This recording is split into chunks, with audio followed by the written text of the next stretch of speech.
Welcome to Family Policy Matters, a weekly podcast and radio show produced by the North Carolina Family Policy Council. Hi, I'm John Rustin, president of NC Family, and each week on Family Policy Matters, we welcome experts and policy leaders to discuss topics that impact faith and family here in North Carolina.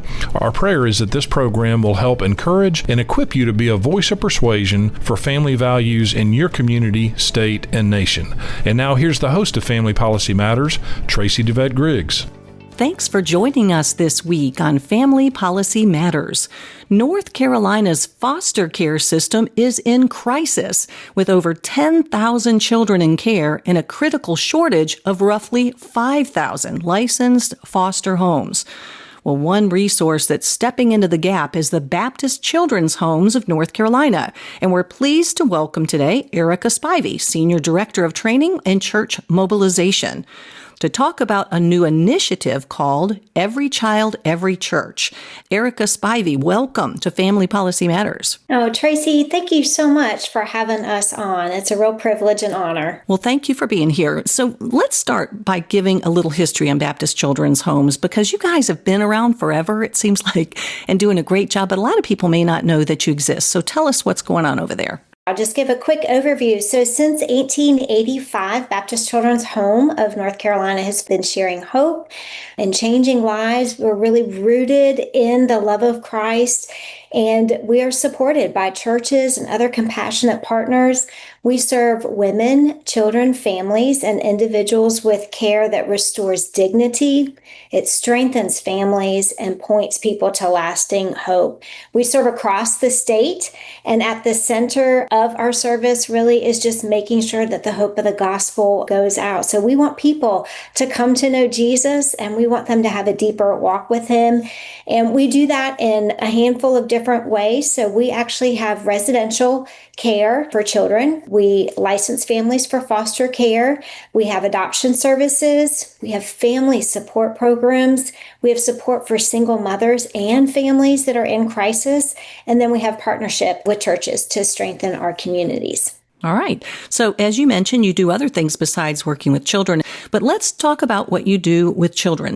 Children predominantly come to Baptist Children's Home in two ways. So one is through foster care. So when DHHS has to take custody of children because a parent is either unable or maybe they just won't take care of their children, children come into custody and they're looking for temporary placement for children. And so Baptist Children's Home is one of those child placing agencies. And so we provide loving homes for the children while their biological families are working a reunification plan.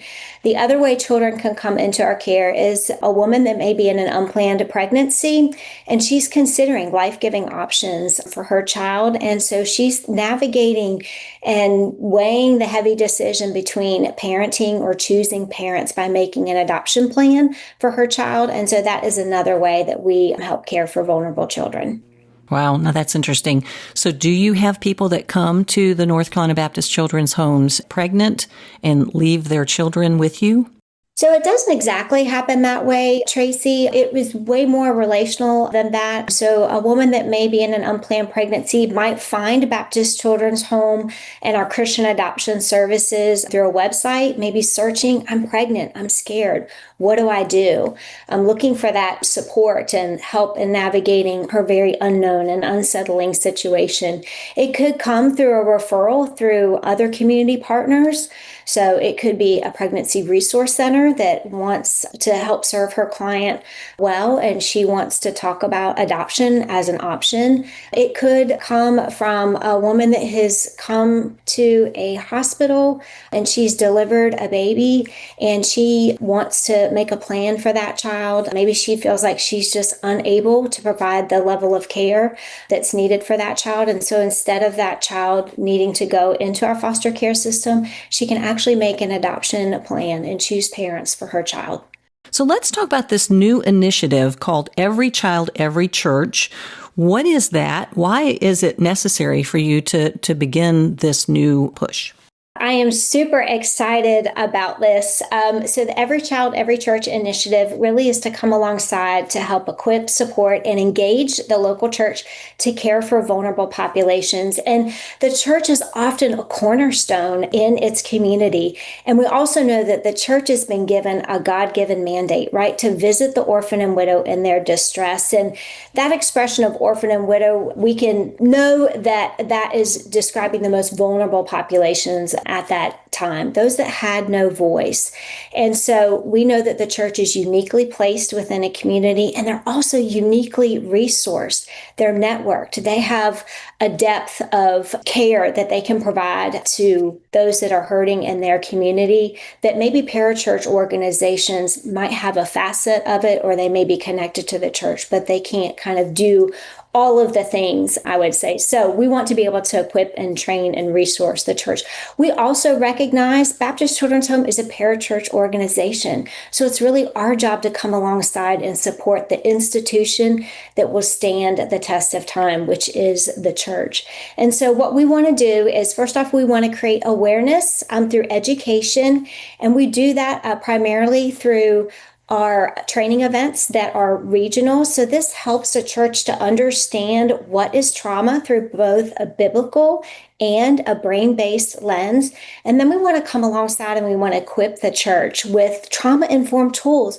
They're going to help children that are coming into their ministries or in their pews or at their church camp programs to feel seen and heard and loved. And we want to help the church to understand what it means to create a foundation of safety and connection so that discipleship can unfold and children can know that you're safe with me and you matter and you belong. And when we create those two things in place, and when the church is able to do that, then we can address sometimes the behaviors that we see, which is often, I think, where we can tend to want to jump in first. But when we don't have safety and connection in place, we can't really get to that coaching and that correcting and pointing people to Christ, that discipleship, that mentorship process. So we want to help churches to understand big behaviors are communication, they're not character flaws. And we want to also help just position the church with having a little bit more of a sense of curiosity of, instead of thinking, what's wrong with this child, to pivot and reframe that question of, wow, I wonder what might have happened to this child. And when we do that, we have that posture of humility. And ultimately, we're really modeling, Traci, what Christ did, right? He stepped into the brokenness. He left heaven. He did not shy away from it. He was not afraid of it. And he came in and he made people feel safe and he built connection with them. You can think of Zacchaeus.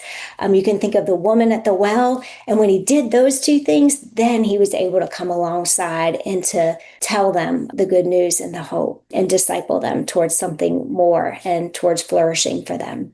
All right. Well, that sounds exciting.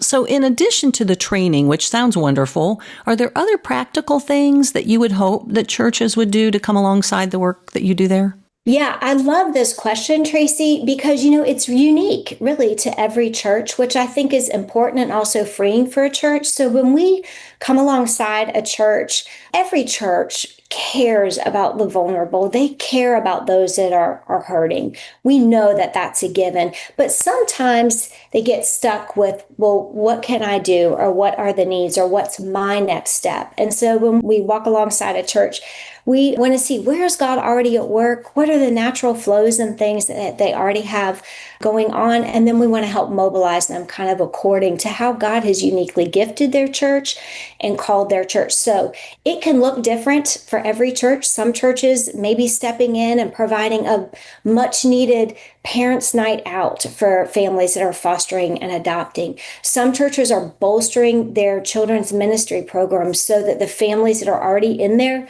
community that are serving the hurting and vulnerable, and quite frankly, Traci, right, all of our families, we live in this world and it's broken and fallen. And so everybody has their things. So the more equipped a church is just to care well for families, that could be a great step. Some churches have ministries that are like freezer meal types of things. So there's all these different things that can be leveraged and done in a way that is just supporting those that are really serving on the front lines. Some churches have a real heart for our health and human services, and so they want to come alongside and care well for the caregivers that are supporting the biological families and the children and helping to find placement. So the possibilities in a lot of ways are really endless. And I would also just add that a thing that every church can do is every church can pray. And honestly, Traci, that is the most important step. That is the foundational step, because this is a battle. It's a spiritual battle of what we're engaging in and what the church is engaging in and the families are engaging in. So every individual, every church can definitely join as a prayer partner. Prayer is often the way God moves our hearts, too, to know what the action is that we need to take. So that's a good suggestion. So do we have to be in a Baptist church to partner with your organization? Absolutely not. We want to come alongside and support any church that wants to see lives changed through the hope of the gospel. And, we know that you can change a child's circumstance, and you could throw money at situations or, clothes, food, all of that. And those things are really important. Please don't misunderstand me. But the most important thing that we believe at Baptist Children's Home and that gospel-centered churches believe is that it's the hope of Christ. He's the only one that can transform lives, right? And we're just merely the conduit to his grace-filled power, pouring out and helping people feel seen and known and loved, and pointing them back to the one that can radically have that life transformation for that hope and that future that every human soul longs for. All right. Okay, good. So we just have a couple minutes left, but I'd love for you to talk just a little bit more about the scope of the work that you do, because it's pretty amazing. You guys work with older people and all kinds of different populations. So just take a minute, if you would, and explain some of the other things that you do. And this is one of the things I love about Baptist Children's Home. So we are pro-life, and that is really looking at womb to tomb. I know people have heard that expression a lot, but right, every life has God-given purpose and value. And so we want to be a voice for those that maybe have lost their voice. So we have a ministry to our intellectually, developmentally disabled population. It's called our IDDM ministry. And challenges that families face that have special needs can create distance and disconnect in a church. It can ultimately lead to isolation. So we want to, again, help the church to understand that. But when an older adult comes into care with us, we have 9 homes across our state. We care for them for life. So that's one of our populations that we serve. Another one, as you mentioned, is our aging population. So that's our NCBAM ministry. And new seasons bring new challenges, right? And families are farther flung and spread across. And so we want our older adults to know that they have meaning and value and purpose. They can still be on mission with God and serve him into their aging years.